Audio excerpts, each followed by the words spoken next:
start right from the top though, because now there was like a twin origin that sort of started the Kids in the Hall, and I'm going to start with Bruce and Mark because you guys were from the theater sports tradition, right? Am I wrong? Can you explain a little bit about like where your kind of humor and what you guys were doing when you started the pre-kids thing?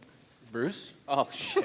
I was just about to go Mark. Yeah. No, we actually were at a place called Theater Sports in Calgary, which is sort of the origin of theater sports. This is the dull part. That's why Mark handed it to me. And that's where we sort of met. These guys were, like Mark, had been doing it for a long time. Could you do push-ups while telling the story? I did 3, and that's sort of about this it. This is, Theater Sports is a school of improv with, started by Keith Johnstone, yes. right? Yeah. Yes. And we sort of hooked up there, not in the, MTV Real World kind of way. Yeah. And just sort of started hanging out there in Calgary in the early 40s.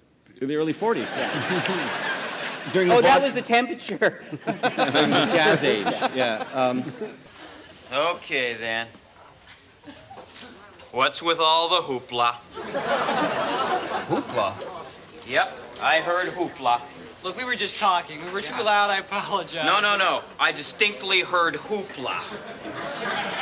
Hey, man, no hoopla here. What's the loose moose? What's that? Mark? I've never heard this. Oh, this I'm is dying really to good. hear the story. The Loose Moose is Keith Johnstone's theater company in Calgary, Alberta, Canada, where Bruce and I met up. And, so that was where? Okay. Yeah, and that's where Theater Sports happened. Yeah. And the audience, was the audience the troupe that The you... audience was my name for the group that included myself and Bruce and Norm Hiscock, who wrote for the show. Because he's going to rip the lid off it, like, who's the audience? Yeah, Who's on stage? See, my idea was they'd have to introduce us and down. say, ladies and gentlemen, the audience. Pa-pow! Yeah. I say. It's like holding up We're a you, mirror, you're right? us. That's what we do, improv. Yeah. right? A lot of times I hear the audience would just get panicked and leave.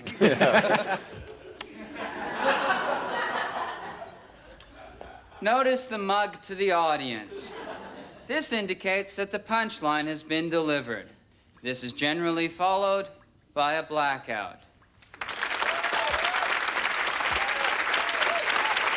You mentioned Norm Hiscock was in that, and Frank Van Keeken and and Gary Campbell. And these guys later became writers, did they, with you guys? On Yes. the show, Yeah. and then sort of went on to work on King of the Hill and a lot of the Mad TV. Saturday Night Live.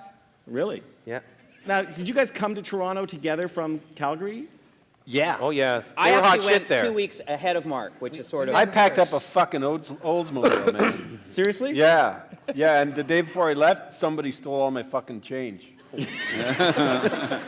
It's not funny. You must have been, had like you must have 40 been bucks. Yeah. like, why did you go to Toronto and not, say, like, New York or L.A.? Or That was the big time. And then start talking about the whereabouts of the Toronto Kid, or, There'll be no need for that. who are you? I'm the Toronto Kid. And Mark thought maybe to go to Vancouver or sort of to think about what we should do, and I kind of said, no, we're going. And I went actually before him a little bit. And he said, find me an apartment. Get me Just a like nice that. apartment, and like 200 or maybe 225 with a fireplace. It's like... But you seriously had this goal of, like, Making it. You were going to do the Yeah. audience in Toronto? In Calgary, we did Theater Sports for a while, and then Yeah. a group of us got together and started writing, which wasn't improv. So we did a show late on Saturday night, which we called Late Night Comedy, and it sold out. It started selling out, and we did a big show at the university, and that sold out. And then we were kind of, it's time to go. Dave and Kevin, I knew you at the Second City. You were doing, Yes. like, workshops, right? Yes. And had you started the Kids in the Hall when I met you? Or No. explain how that happened. No. Well, I don't think so. We were in a troupe. I guess we were called the Kids in the Hall. About to be born. Eventually. Eventually. There were 3 of us. Dave Foley, Kevin McDonald, and Luciano Casimiri. Oh, Luch. And Right. yes, we had been in the Second City. Your brother was almost in the troupe for a second, but he knew he was too good for us and didn't really stay. That's not what he says, but He said he moved to England with his cute girlfriend. that's what he did. That's right. And Who he you would liked. always... Who But he you would liked. always... Liked. I did. Now it can be told. I actually asked her out on a date, but then I got fired from my job and I couldn't afford to take her out. Well, she was... And then True by the sad story. time I got another job, she was dating Mike. And she was a waitress at the Second City Theater. Right? I Yeah, rememher that. yeah. But this is very... We should And talk she about looked this like she backstage. looked like young Connie Booth. Oh, she did, in fact. Yes. I'm having an okay time. I was just wondering when the other girl was coming. What other girl? This is a double date, right? Well, there's two of us. So you guys had started the Kids in the Hall, and you were doing stuff. How did this is, I've never asked you this. How did the audience meet the Kids in the Hall to become the Kids in the Hall? Like, Well, we were sort of like set up like we were like a date. We were told by this Yeah, we troupe heard about them for about 6 months. they were supposed to be like us, but a little better because they were, well, a little older and a little more experienced. Meow. who arranges that? Who arranges that arranged meeting? The government. It's a socialist country. Fans know that there was this club called the Rivoli Club in Toronto. That's where I first saw you. Is that where the first Kids in the Hall show with the? Well, it was just the four of you at that point, right? Scott didn't come in Yeah. until. Scott wasn't Scott there, but there were came more the of us. There were first- more audience members. Well, and Frank we and were There were skating. 7, I think. It was all. Oh, yeah? It was the 3 of us and the 4 of them, so it was 7 of us before Scott. And we did shows at the Poor Alex first.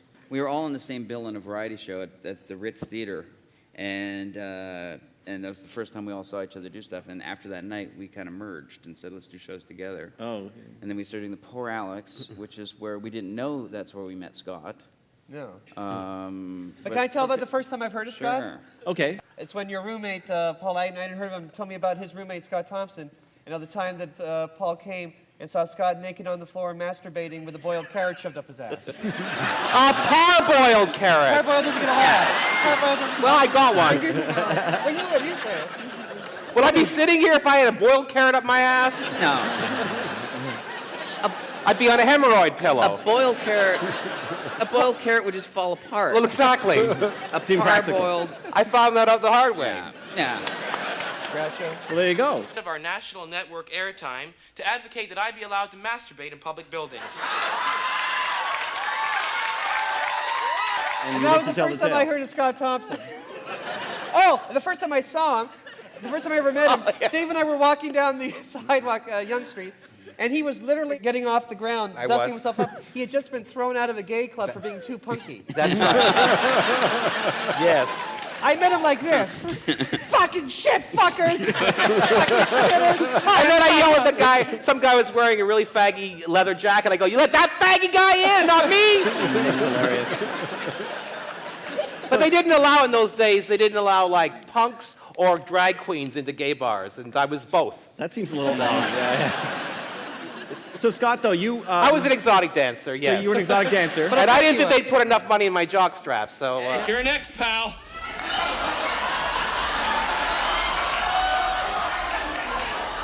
I want you in me.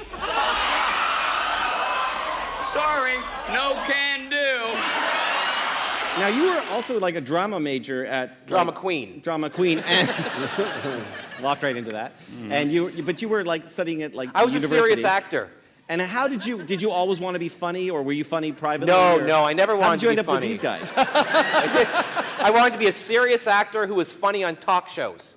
I wanted to be Burt Reynolds. That's what I wanted to be. That's all I wanted. It's true, I did. You got your wish, right? I There you did, go. yeah. How you doing down there, Scott Thompson? I'm doing fine, Scott Thompson. Great. We'll pitch a tent when we reach the nipple. So what was the first Kids in the I've Hall had my show wish. with the 5 of you? It was September of 1984. Oh, man. Parachute pants were in. It was. I don't remember what we did, but I remember it was 12 people in the audience. It was like 12 people in the audience, and I don't remember any sketches that we did. I remember. The rectum, we probably Yeah, did the that. first sketch I ever wrote was with Luciano Casimiri, the one who quit. And the first piece that I brought to the table was a parody of the stovetop stuffing commercial. At the time, it was called the Rectum Vagina Challenge, where people put their cock in different holes that were vagina-shaped or rectum-shaped, and then they had to choose. And the group didn't like it. Yeah. Not because it was so dirty, but because it was a parody. You kept going, was it too much for you? Is it just too much? Does it fucking blow your mind? Is it too fucking much for you? And we had to say, no, it's just kind of a lame commercial kind of parody. hilarious. And we don't do that. But 8 out of 10 men did choose rectum. That's all.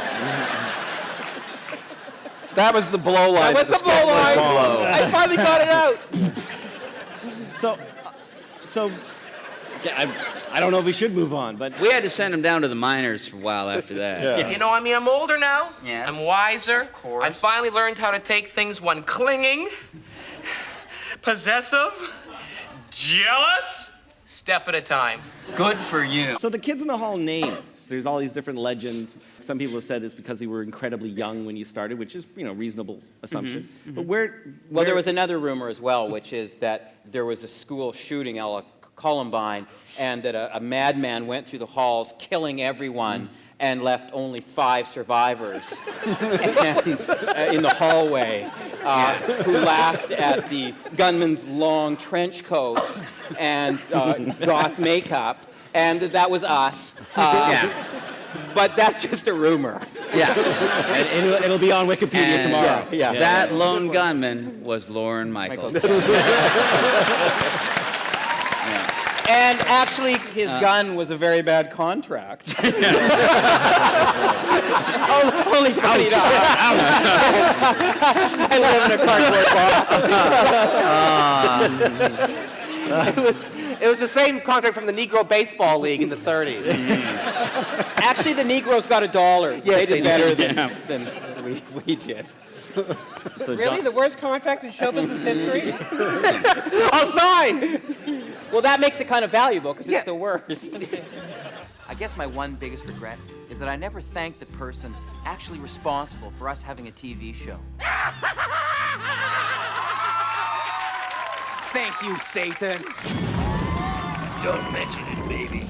I wanted to ask you, you started talking about Lorne. This was a period I remember, was a tragedy struck on Queen Street West when Bruce and Mark, you guys were picked to go be writers on Saturday Night Live ahead of the rest of the troupe, and it was like there were suddenly no Kids in the Hall. Yeah, in 85. What the hell happened there? You want to tell it? Tell the story, You should Trader. talk, Mark. What?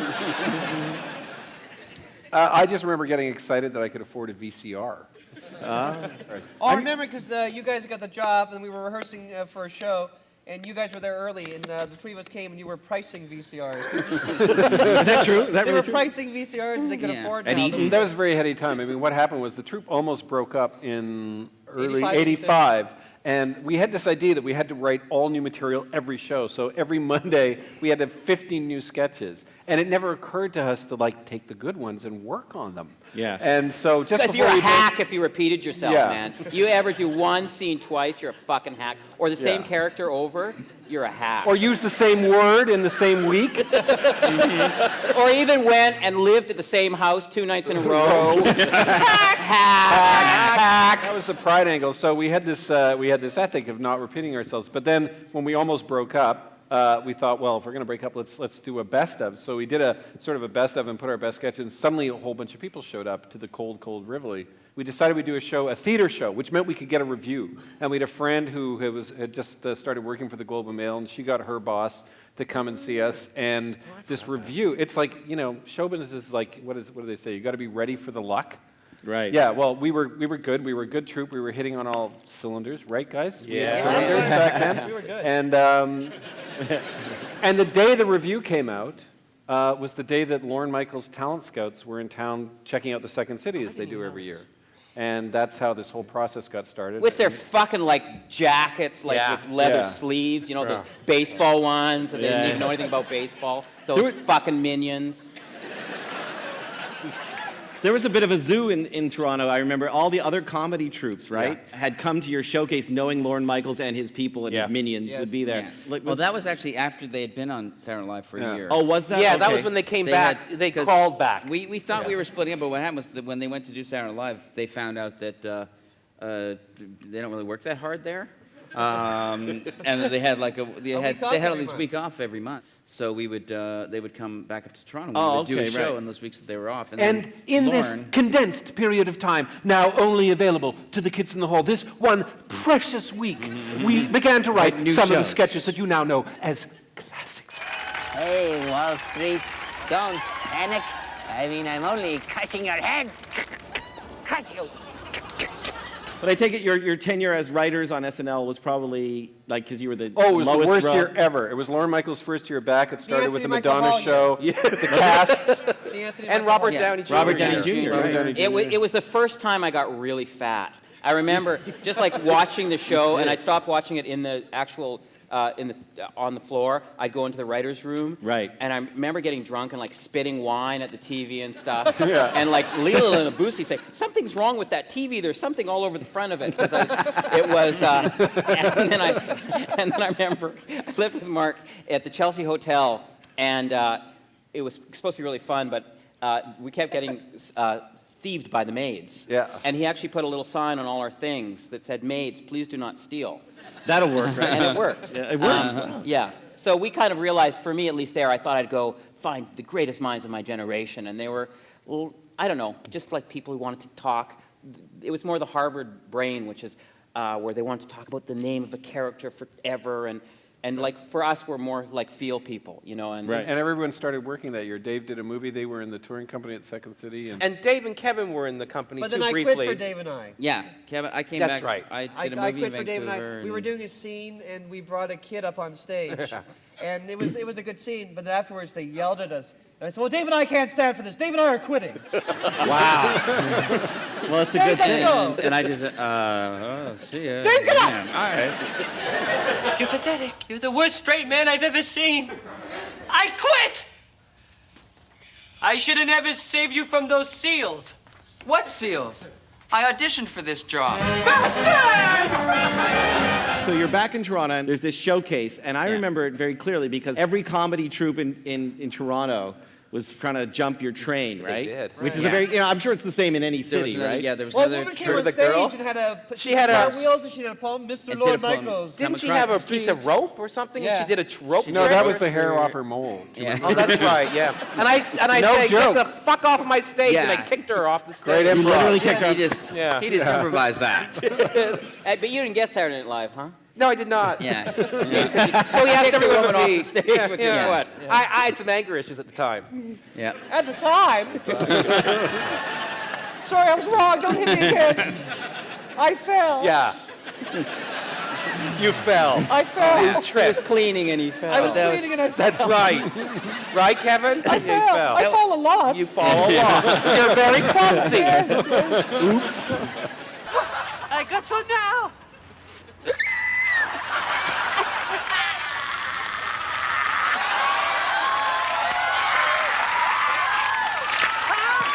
So Lauren comes to see you guys. Yep. And because we were like, oh, punk, you know, we were like still not, we were doing new material that night. We'd do a bunch of new stuff. Like 10 new ones. And we did- 15 kind of medium, like we sort of knew. Then I did stand-up for 20. Then we get into like the heavy material. And then we took a half-hour break and then came back for an hour improv set. And I take it that people don't do this usually, right? Usually you do like a tight 10, right, and or then, whatever. you know, but we made Lauren sit through. It was like a 3-hour show, and she must have hated us so much. At the He time. gave us a deal. Yeah. But he did send you guys to, I think it's been referred to as boot camp or Yep. something, like Yeah. funny camp. What did they do? What do they do? He brought us to New York, and he put us in shitty apartments that gave us $100 a week and worked us like slaves. Yeah. Really? But thank you. Yeah. Were you, Thank you. were you working, was that when you did Caroline's and We things used to like that? open for a bunch of comedians Yes. at Caroline's, The and West Bank. what was the other place called? The West Bank, West the West Bank. Bank Cafe, which was Louis run Black by Louis was the Black. comic there. That he was the house comic. And he used to introduce us us. over there. Yeah. Louis Black. Louis Black in you go. 87. 87. and it was early 88. it was ostensibly to toughen us. Yep. Teach us about the American audience. Yeah, so there's no one there. So Yeah. that's what we learned about. And Lauren didn't understand that the American audience doesn't go to New York. You know, our audience in a comedy club, it was fucking terrible. Yeah. And I remember actually we were doing one of our first shows, and we had done AIDS was just sort of ravaging through the city. We used to do the suburbs piece, and at the time, I think it was my terrible idea that we have an AIDS bucket, which is like a bucket that says AIDS on it, And Kevin was And then- that was the AIDS fairy. He was the and AIDS in a fairy. fantasy about a horror of a father thinking about what his son is doing, he's thinking about the AIDS fairy coming and throwing So I come out with a dust, nice sprinkle AIDS stuff. you know, a little interactive into the audience. And the son is dressed in a French maid's outfit, Yeah. right? And In New York, 1987. What? yeah, at the height of it, I was working at Saturday Night Live with Robert Schmeigel, who was the writer, one of the writers there that year. Triumph the Insult Comic Dog. And Yes. apparently Dennis Miller, who was also on the show, then turned to him and said, McCulloch will never make a buck in this business. And then we gave him AIDS. Happy ending. Win-win. Win-win. Yeah. I remember, Mark, I remember you sent out this card that I still have somewhere at my mom's house. It was a card that said, "The kids in the hall have done moved on to the big smoke." It was some kind of like... Oh, I didn't. Yeah, you did. What a fucking asshole. Oh, you did.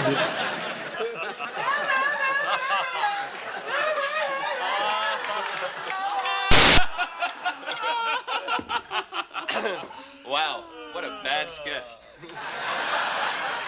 And in such poor taste, too. Everyone was really happy that you guys were going to New York, but it was a very touching thing that there's a sense of community on Queen Street. And there was like it's like a punk rock music Well, it's a very scene. parallel city, obviously, to Toronto, to San Francisco, which is why this is like our other favorite place to perform. Actually, Why I moved here. truthfully, it's our favorite place to perform because we're from Toronto. They sort of throw us out like the dirty little bitches that we are.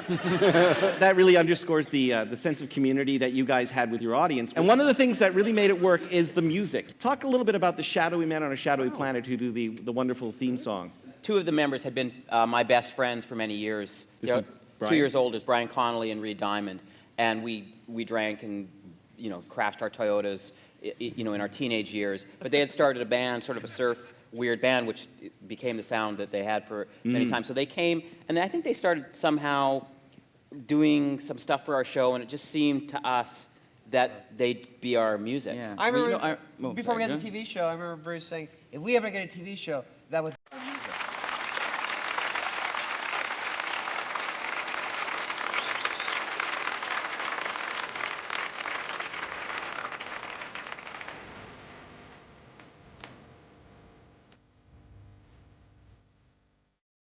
Our opening theme at the Rivoli used to be Circus by the Jam. Right. And I remember one day I said, well, why are we using the Jam? Why don't we use something from Shadowy Men? And I went home and got the only single I had. And on one side it was Bennett's Surf. Which was a good one, Yeah. too. And on the other side was Having an Average Weekend. That's the one. And that's the one that we played that night. We used that as our house in instead I of remember Circus. talking at one point, should we go with Bennett Surf or Having Yeah. an Average Weekend?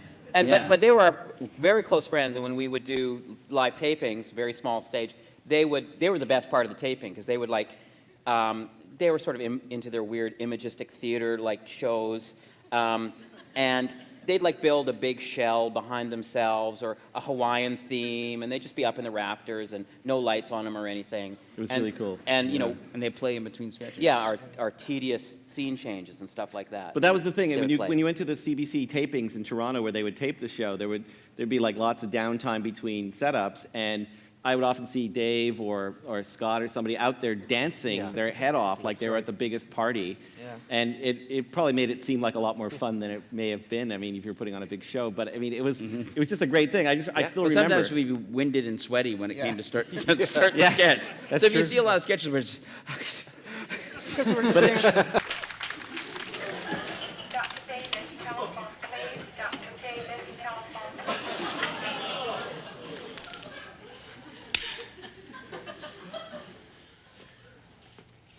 Want to know something? I'm a bad doctor. Obviously, a lot of comedy shows have bands, but there was something about that sound, and I dare say, and I think I mentioned this to one of you earlier, that The Daily Show has kind of a surf theme, and of course the Colbert Report because of that.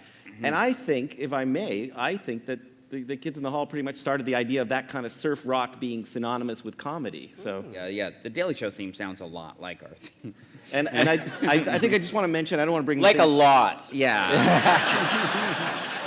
like too much. Litigiously a lot. Yeah. Yeah. Like if you're over 50, you can't tell the fucking difference.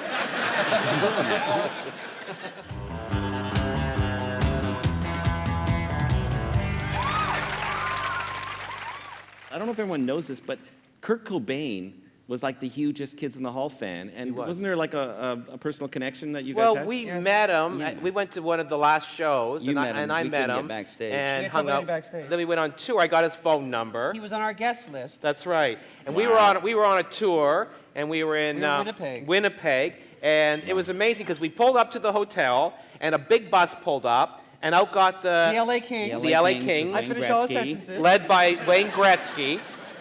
And that blew our minds. Well, we were in the elevator with Wayne Gretzky. We were all nervous because he's Wayne Gretzky and we're Canadians. And he said, "What are you guys? No, he said, you boys, You guys a rock band?" No, he said, you guys performing in town? And we thought, he knows us. Yeah, we're doing a show. And he said, what kind of music do you do? Funny music. And then he said, "Well, we're a comedy troupe." He said, "Oh yeah, I see you guys. In LA, you're on like at 4 a.m, which was true. When I can't sleep and I'm really unhappy. But Janet likes you. And then And Scott and I were the last ones in the elevator. Yeah. And I said, "Oh, we're going to be in Seattle in a few days. Call Kurt Cobain to make sure he's coming." and I showed Kevin the number, Yes. and I got out and I ran to my hotel room. You put on Much Music. I put on for Much MTV. Music, which is our MTV, whatever, and I turned it on just as I was going to call, and I had the phone in my hand, and I had Kurt Cobain's number, and I was about to call it, and then on the television they said, a body's been found in Kurt Cobain's house, and I went, he's fucking dead. And See, I thought Kurt Cobain found a body in his house. That's what I always thought. Poor Kurt. What's poor Kurt? he'll never get over that. Maybe Kurt killed him. And then the phone rang, and it was Kevin saying that Kurt was dead. And and then the So next don't call. don't call. the next- So I called anyways. He's still on the guest list. Left him Still put him on the message. guest list. So it's a happy ending. Yeah. And then our next stop was Seattle. During the Okay. vigil. We went Yeah. But to Scott pouted the whole 2 days because it was all about him. Yeah. And I believe this is true. Kurt was heard to say, look, if Scott doesn't call today, that's it. I'm blowing my fucking head. So I killed Kurt Cobain. Rock fan Kurt Cobain. So Bruce, though, Bruce has, like, you always seem to me, and maybe this is your chance to correct me if I'm wrong, that there, the Doors sketch, and the bass and all those sketches, there was always the sense that there was the high fidelity kind of music snob seemed to be represented in a lot of, it seemed like your show had a hipness to it, that you knew these characters for Oh, I was real. a fucking asshole, yeah. When I was 14, That's what I'm saying. When I was 14, I go to someone's party and I just go through their records and oh, this is shit, this is fucking shit. Well, that one's okay, maybe we'll play that later. And I got, a lot of punches in the head for that. But You had a Beatle bass, but no Beatle albums. yeah, yeah. Excuse me. Yeah? Do you have the new Depeche Mode record? Yeah, it's over there. But it sucks. I think I like comedy more than I let on to them. Like, I really like Carol Burnett. I really like all the Woody Allen I didn't know movies and stuff You like that. Carol Burnett? Yeah, I really liked Carol Burnett when I There was you a kid. But these guys were always talking about comedy. It was so fucking boring to me. And I was always into rock music, so that was just my thing, and not very good at it. Because I was friends with the Shadowy Men, I saw they had to move their fucking equipment, and of course.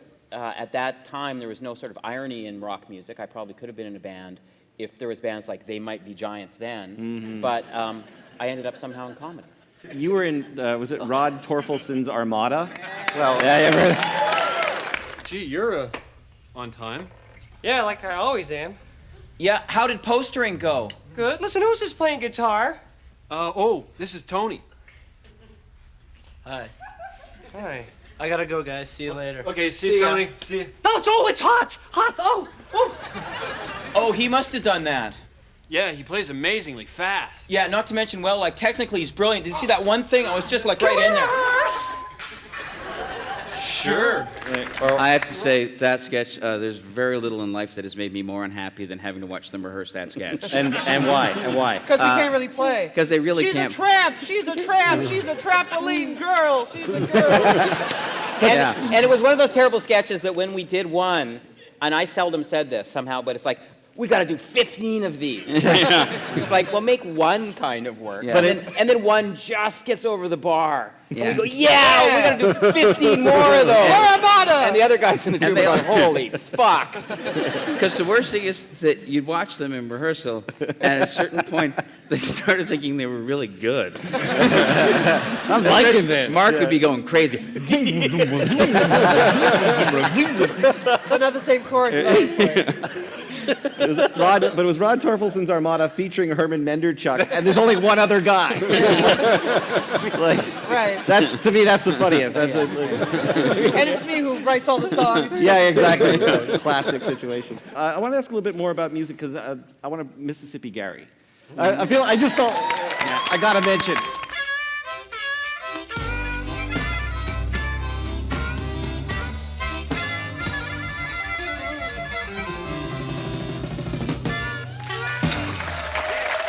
Tell me a little bit about the origins of Mississippi Gary. I was at the University of Newfoundland, and instead of going to class, I would take a lot of acid, so I flunked out.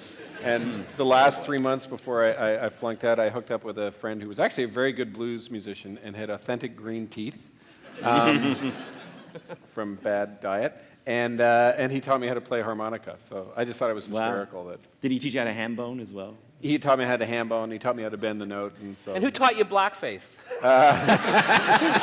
The great Al The black and white minstrels. I'd like to play a new song for you now. It's called There's a Very Effective Heckler in My Audience Blues. Now follow me on this one, boys. 1, 2, 3, 4. Got my number? Oh yeah, you got my number, good. He knows I live in a nice house in a real fine neighborhood. You did a lot of sketches that involved like references to foreign film.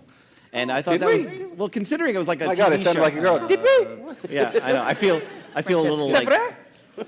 Oh, And of course, I mean, just as long as we're mentioning foreign film, Mr. Heavyfoot, I thought was always. I guess we do. We do. I guess we do. Monsieur Pied Lord.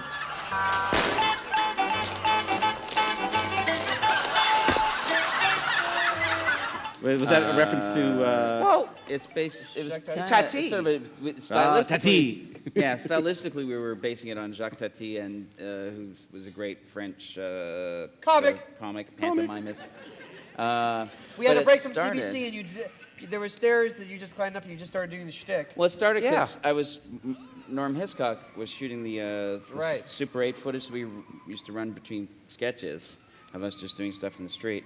And I, mocking new recurring hit characters. Right, of course. I just got up and said, Norm, look at me, I got a new hit character. There's a guy with really heavy feet. He's got heavy feet, Norm. And that's my new hit character. And then... I think I said the classic, you know, that really could be a sketch. Yeah. I think you got something there. The Francesca Fiore and Bruno Punce Jones. Yeah. Perhaps a kiss? Oh, I would love to, but I'm not in this ensemble. Nikolai would kill me. Well, then clearly I'm going to have to purchase this dress so that I might have the pleasure of taking it off you later.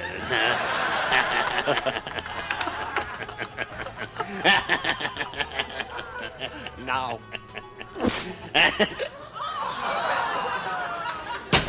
I think we take it for granted now, but there was a presumption that your audience would come along with you on a foreign film reference, which, if you talk to NBC-type people and executives, they're like, what the hell? When we were younger, people actually did go to foreign films. Yeah. So, and people actually went to Lena Wertmuller and, you know, Fellini and Italian movies and German movies and Bergman and, Bergman. Oh. And, Sweet Bergman. well, I don't think people really do that anymore. No. Do they? I don't know. I do. Yeah, sure they do. Huh? I mean, people... No, I have read this last... Well, I don't know. I'm full of shit. So, did you base Francesca Oh, on any- Francesca Fiore, actually, she's just based on my boyfriend. Really? Yeah. She was just me imitating my Citranga? Brazilian boyfriend, who was a singer. Aspetta, attendez, s'il vous plaît. Francesca Fiore, what is going on? Oh, Bruno. In. Rapido. And I was... Bruno Punce Jones was based me trying to do a Giovanni Giannini. And then Giancarlo Giannini, wasn't it? And the name of Bruno Punce Jones is actually because the computer fucked up. I went, something's fucking wrong with my computer! And the name went together like this, and then it was Bruno Punce Jones. They went, that's a great name. Yeah. So was it like supposed to be something else like fell. Bruno He's Jones? very clumsy. I fell. I fall a lot. I want to ask about the Pit of Ultimate Darkness, Simon and Hecubus. Yeah. Good evening, and welcome once again to the Pit of Ultimate Darkness. Hello, I'm your host, Simon Milligan. Tonight, we enter the dimly lit regions of the human mind. Who knows what secrets are stored inside this organ? Who knows? Hey, look, a quarter. Finders keepers. Where'd that come from? When we were in the Second City Touring Company, Dave, Scott, and I they were saying how dark all the kids in the hall were. You know, Mark's dark. He's got his demons. Bruce has his own demon. Dave has his. Scott's the king of demons. And I said, I have my demons, only they're polite ones that would help a lady carrying too many groceries. And I said, hey, that could be a sketch. They didn't say it. And I hit him. Mark, you had Mark was Hecubus. Oh, then I told it to Mark, and Mark took it over and said, perfect, I'll play Simon, you play Hecubus. And then one, and then one little actor rebellion. I'll call you in 2 weeks. Okay. And then during rehearsal, I said, actually, I'd like to play Simon. And Mark said, okay, I'll play Hecubus. I said, no, actually, Dave would be a better Hecubus. Sorry. So are you admitting then that you were passive aggressive? Yes. Yes. I will introduce one who is beloved of Satan. Manservant, Hecubus!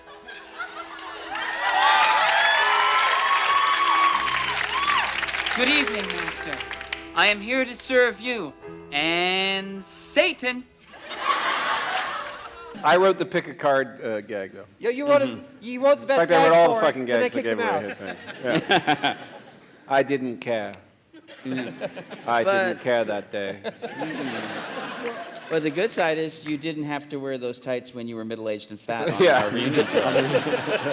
Like I did. Sure, on that second tour, it was like, get the children in the car! And that was us. Yeah. I'm here to serve you, Master, and give birth.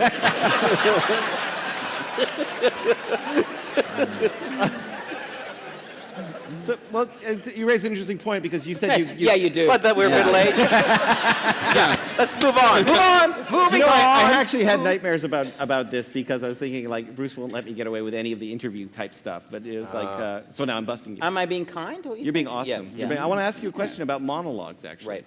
Because it seems like Bruce did a lot more monologues. You guys all did monologues. But there was a whole tradition with you of, like, a certain kind of jazzy rhythm to your monologues. Bruce You're liked to pretend he wasn't in the troupe a lot. People say, Bruce, what's this with you and jazz? What's the beef with you and jazz music? I say, well, I really hate jazz. They say, what do you hate about poor old jazz? I say, the sound. And then to make matters worse, he took a playwriting course at the time. That was a dark time. Fucking third-rate Kerouac shit started spouting out of his brain. I, angry man, faces bloodlit sky with anger, fingernail pointing at girlfriend's torn pajamas. I move like a cat. It was just like, oh. I know. Great. That was tough. Let's come up with a home that base way in the back of the Yeah. studio where you can do that. The Lebanese moon looks down. Shim, sham, shakam. Cattle explodes. Cow shrapnel drips off tree. Cascades into mother's tear for little boy who goes out into battle and comes back dead. There was actually a thing in the troupe where, like, those guys were into comedy, and Mark is sort of more on my side. I mean, there's obviously kind of two sides in the troupe in a way, and Scott's kind of in the middle, and we were more theater people a little bit, and those guys were a bit more comedy people, and like I'd go to see plays at Tarragon and think that was, you know, and on my hiatus I had to have time to do my play and stuff, and then, fuck, I don't know why. Like, we're a competitive nature. A lot of great troupes have competitive natures. There's no secret that... Scott got mad when I do monologues. He, like, because he used to do monologues in the show, and it's like, I'm the one who does monologues. And it's like, well... No, you're the one that sucks cock. But that...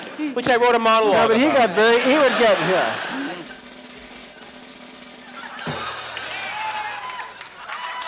You got very competitive, especially like in the first season. I remember once you screaming at me for 20 minutes because I parted my hair on the same side as you. I did. And you thought, I part my hair on the left in sketches. It was like, That's hilarious. It's actually true. That is true. yeah. Scott came actually to, we were doing a Rivoli show once, and he came and he was always 3 hours late and always needed to eat. And was angry at us, you know, one of those people who's really mad because they're late. They're mad at you because they're late. And he came, and he was pissed off, and he was like, there was two instances. One was like, he was up all night, and, in the alleys and meeting people and all that stuff. And what's wrong, Scott? No, nothing. Like fucking 2 hours later. And it's finally, okay, I was in the alley and I sort of found a needle with like blood in it, and I sort of just looking at it because I was curious and sort of poked myself with the blood-filled needle. Is that what you want? It's true. And It's true. you know, AIDS hysteria, the height of AIDS hysteria again as well. And I don't know why I tell that story. I picked it up and I pricked myself. Other than to say, every fucking rehearsal we ever did was like, Who wouldn't pick up a junkie's needle? Come on, people. Grow up. like, ooh, a shiny penny. Oh! I found this in Dennis's room. Oh my God, heroin! No, I'm pretty sure it's pot, Nina. Oh, yeah, pot. Heroin, Nina. All right, Bram, let it drop. So what did you guys do about it? Well, we confiscated it. We lectured him, and then we smoked it. There was lots of times you just got shunned by the troupe, but the one I remember is when we were in the Brill building in New York going down with Paul Simon's brother, who's sort of like a monkey version of Paul Simon. He's clearly a bad not as famous as photocopy, Scott was like, I "Are you think. Paul Simon?" We go, "No, I'm his brother." he said- What do you No. do? Oh, you just like, Mark, he said, I know you. You're Neil Simon's brother. yeah, that's right. No, but we'd met the guy. His name is Ed Simon. And Very nice. he looks like Paul Simon, but he's not as tall and not as handsome. So he would, like the girl who didn't want to sleep with Paul, maybe had a yeast infection, went for him. And he would come up, and he was so poor guy. He was so paranoid. He'd always go, "Hi, I'm Ed Simon. I'm Ed Simon." And he had been in a bar the night before, and he was a friend of Lorne Michaels, and he bought us all dinner and all that stuff, and bought us drinks and that. And then Scott sees him the next day. I didn't like my entree. And so, Are you Neil Simon's brother? No, I'm Paul's. That must be horrible, by the way. Each one of you tell me your favorite monologue character that you did, if you can remember it off the top of your head. But I do want to start by, if you could just mention a little bit about Buddy Cole. Scott. Oh, well, Buddy Cole was, the voice was, I was imitating a guy that I'd had an affair with that had broken my heart, so I decided I would start imitating him. And that would be my revenge. Show business is full of actors, singers, dancers, and models. And then there's me. Actor, singer, dancer, model, Canadian.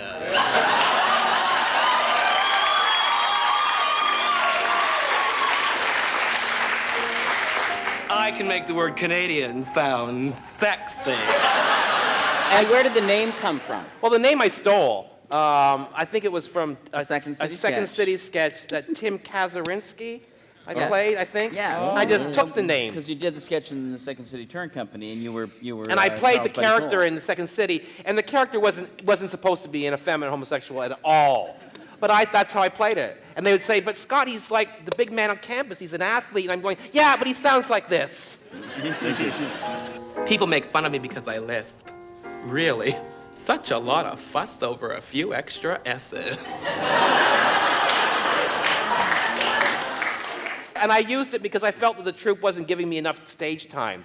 And so I thought that I would use these monologues to get myself more stage time. And it worked. address the issues of the day. And every time we get together to do a show, it's the same fucking charade. It's like, I know what you guys are thinking. You guys want me to do Buddy Cole. It's like, no, we don't give a fuck. It's like, you know. I can't do a Buddy. Cole. No Buddy. Okay, let's I make up the can't. scene list. Great. Okay, All the right. scene list is up. Okay, I'll do Buddy Cole. It's like pacing and all.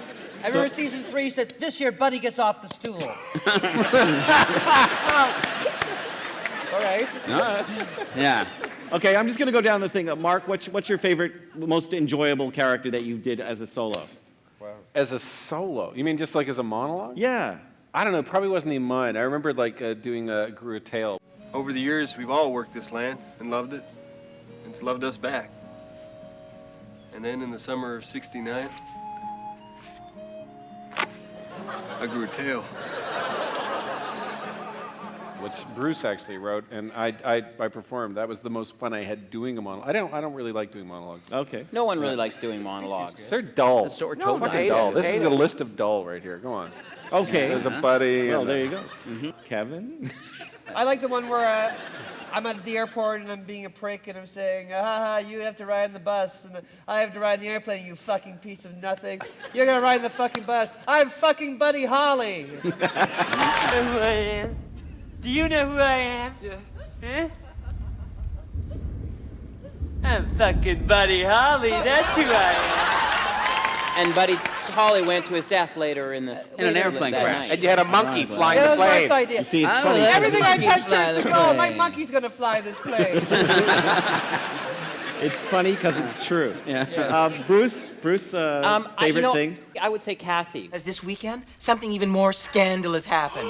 What is it? Spill it. $30 worth of coffee money is missing. Oh my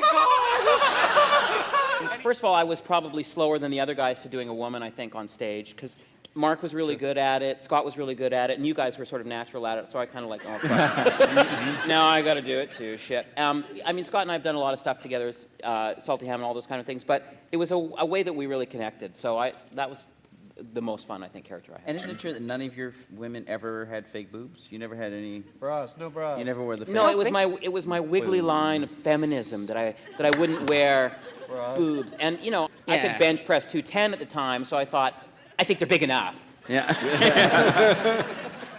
But I did wear a fake vagina. Oh, That makes sense. well, that makes sense. The fake vagina monologue. I think. Are you wearing a fake vagina now? Wait. Dave, last. I think probably my favorite monologue that I did was the menstruation monologue. Why? Just 'cause, I don't know, just because it was kind of mocking my own excessive knee-jerk guy being a feminist way of thinking. Oh, I know a lot of men are made uncomfortable by this monthly miracle, but not me. No, I embrace it. Embrace it the way some men embrace the weekend. Why, I anticipate it the way a child anticipates Christmas. It made men really uncomfortable. And it would always be, men would always say the exact same thing to me. They'll say, oh, I bet the ladies hate that one. And I go, no, women seem to like it. I don't know if you know this, but women menstruate. I like that. I actually, and it's one of those things, I actually wrote it in my head while we were doing the first read-through of the poker sketch, the women's sketch. Right. And because my lines in that are, I just want to have a period, just one a week and all that. Come on, are you in or out? Just give me a minute. Are you in or Would you out? just give me a minute? Whoa, what's wrong with you? Having your period? Well, what if I was, huh? Do you want to step outside? No. I just want to have a period, that's all. Just one a month, okay? I was doing that, I started thinking about menstruation and then missed my next line, I think. A month, I'd feel my body become fertile, and I'd say, no, I choose not to have a baby. Oh, rent's due. We're going to take some questions. I don't know where they're coming from, but I'm sure they're coming from somewhere. And but since you- there's nobody yeah. up at the mic yet, why don't you go first? You What's your- from Front Row Magazine. Yeah, you. I'll repeat the Yes. question for everybody. So how do you read each other? It seems like a band because you really tune in, and did you have to learn about each other's kind of, like, did you have a lot of struggles in becoming a team, and how did you get this good? Can I just repeat the question? for The everybody? question is, Bruce, Okay. you seem really cute. Are the other guys? You can repeat the question. The question Whatever was, you the question heard. was, how did they develop their innate sixth sense and cat-like dependency on each other, and is there any particular secret? It developed over the years. I think it was actually, we were not very kind young people, and probably I would say even me more than the rest of the guys. No! Not you, Cisco. Yeah, you're right. Can you believe I work in a bank? Me in a bank? Does that sound fucked or what? So I think it was from a long time of pounding away at each other till the dam broke. So we sort of now, we kind of know people's sensitivities and when someone doesn't really like your thing and when someone doesn't really want to try something. But at first we only did it by like putting our face in the fan. Yeah. So we like destroyed each other's self-esteem and then crawled in and looked around. It hurt. There you go. But I think we legitimately That's a had very a poetic- natural, like, Like I can the read reason we Dave's got mind a bit, together. and I could sort of read Mark's mind. These guys scared me at first, Yeah. for different reasons. But now I can sort of read their minds like when we're on stage. Yeah. But him, I read his mind right away. Yeah, we from the first, second city class, we were just, it was very easy to do comedy together. We had a very nice rhythm together. But I think we all liked what the other guys did and their rhythms and the way they did stuff, which is why we decided to all work together because. Otherwise, we wouldn't have done it because we thought you guys were just assholes. Oh, I know. When we started, we talked about they're really funny, but they're fucking assholes. Oh, they're pricks. They're so fucking mean all the time. We'll go here and then here and back and forth like that until I get told we can't do it anymore. right. One more for you here. You probably get asked this a lot, but what recommendations would you give for someone trying to break into comedy today? Oh, that's tough. Oh, today I would have no idea. I have one serious bit of advice, I guess, which is I would say you should, and other guys will disagree, but I think you should study the people that you like, really like learn what they do, and then completely reject it. Yeah, that's good. Just whatever. I mean, with us it was the people we loved were like Second City, but because we loved Second City, we weren't going to do any TV parody. That's right. Because we loved this, that's their thing, and because we loved Python, we weren't going to do those segues. Our sketches were going to have beginning, middle, and end, because we didn't want to be like any of the people we loved. Why we ended up having a TV show is that we just wrote a lot, and we didn't get attached to, because precious about like, does that work or does that not work, or how scenes worked. I used to do stand-up. I'd never seen a stand-up live in my life, and so we had no fucking concept of it. So we just, I would say, write a lot. Bomb over and over and over again. Another thing about the different... And then succeed. And then succeed. Yeah. Oh, yeah, get succeed. Because then you'll get bitter and broke. Don't forget that part. That's no fun. Yeah. And I also would say, like, for this Yeah. generation, it is different. What I find with young comedians today is they put everything on, they shoot it, and They they got put it on no YouTube. respect. They got no respect. They got no respect.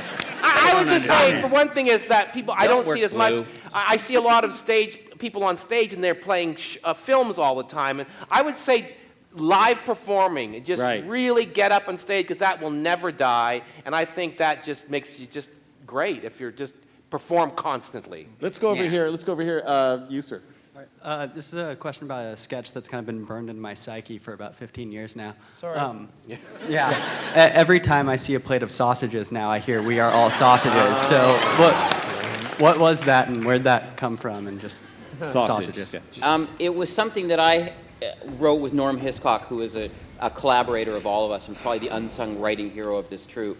And I think it was just to do a weird, obsessive piece, and my trying to probably ape what Dave is into, which is sort of a kind of a weird Eastern European thing. And the best part was Scott doing sausage. That's all. Yeah.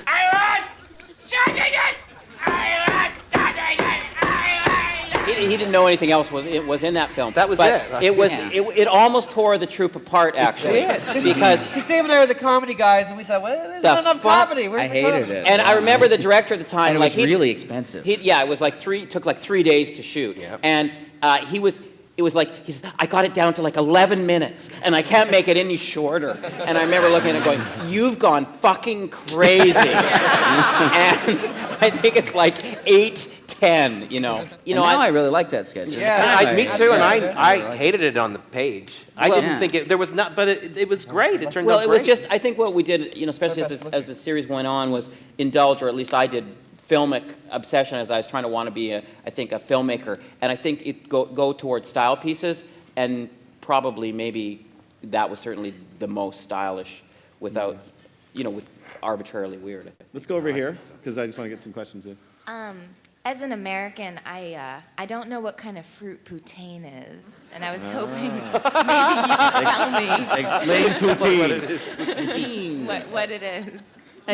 Explain it in French. C'est une sorte de patate là, qu'on se trempe dans le vide, avec encore du petit fromage. C'est bon dans l'hiver, tu manges comme ça dans les doigts.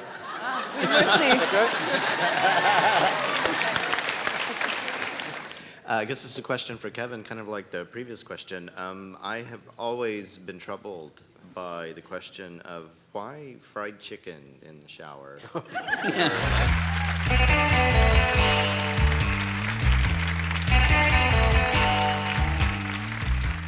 Norm Hiscock, and I had written a whole sketch, a whole 7-minute sketch, and I forget what the funny part was or not. But it ended with the chicken in the shower thing. And these bastards said, we don't like the sketch, but we love the chicken in the shower. And that was, I think, our director, John Blanchard, I think his favorite thing in the show. Really? Is it really? Every time he would watch that, he would just laugh and laugh and laugh and laugh. Chicken, then he gets the coleslaw. He'd laugh. He'd laugh. He was video. And you just... It made sense in the sketch because it was about me rushing to something. But I said, well, no one will get it. No one will know why I'm eating chicken in the shower. And that's what they liked. I thought it was about shame eating. Over here. Oh, now I don't like it. Yeah. You, sir, the lovely, handsome young man. Why, thank you very much. But this question is for Mark. I was wondering if there's anywhere on the internet or somewhere that I could find exciting New Burbage Festival merchandise like shirts and what have you. Oh, he's talking about a series I worked on called Slings and Arrows. Hang on. I don't know, but believe it or not, somebody in Chicago wants to make the musical from the 3rd season. Wow. That's a long musical. Yeah, that's a long musical. Yeah, but soon. God help him. Yeah. Soon or never? Over Good here. question. Yeah. Okay. Over here. Okay, Same question? No, we answered it. One? See, Well, I they're think, scary. I think. Well, I have a question for Kevin. Actually, are we over time? Yeah. Are we A over question time? for this Should we man, just- Kevin? Can we go on? One more then. One more from here. You, sir, have the honor. Who exactly Let them was all Paul answer. Bellini, and what was the story behind that? Paul Bellini. Paul Bellini.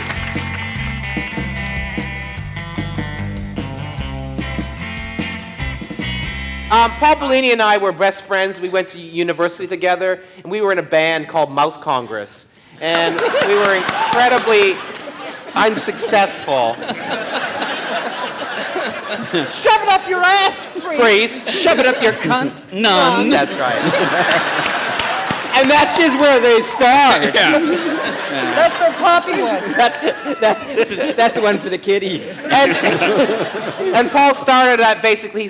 He came in. He basically worked for us. He was He could type 120 words a minute. and we just started writing Oh, together. then fuck you, priest. Fuck you, none. All while wearing a towel. And then the towel thing was Mark's idea. Yeah. We were sitting around trying to think of some.